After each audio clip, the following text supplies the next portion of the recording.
No, nabanggit niyo po about sa social media. And 3 years po, maybe it's too soon. Sa tingin niyo po ba sa susunod na kampanya dapat ang mga politiko talagang i-maximize na itong gamit ng social media o yung mga internet? Sa tingin niyo po ba yun na yung labanan?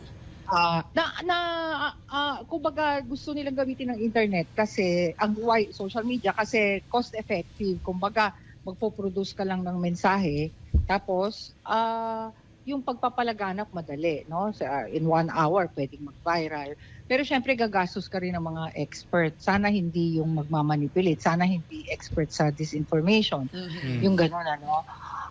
Madali mo rin malaman ang sentimento ng mga tao. May mga app, no? May mga pwede kang puntahang websites para mo malaman kung negative o positive yung tinatawag nilang sentiment analysis.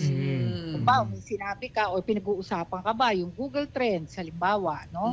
These are things that are already, yung iba nga, libre pa, no? So, pwede nilang gamitin. So, sana lang gamitin nila responsibly. Oh. Yun yung, doon, no? Si Paolo Tapos yung Prof. mga, Prof, tama Dagdag ko kayo lang doon no? Sige po, sige po. Dagdag ko lang yung mga kabataan na social media, madali rin silang humanga.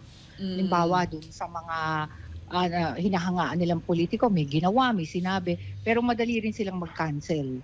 No? Dun sa mga ayaw nilang mga may sinabi. So, yun din ang dapat bantayan. Kasi nagkakaroon sila ng ownership dun sa mga tao na hinangaan nila dahil sinuportahan ko to, tapos biglang Noong araw walang mga ganyan, no? Hindi natin nalalaman yung feedback unless may survey. Pero ngayon napaka-real time ng feedback.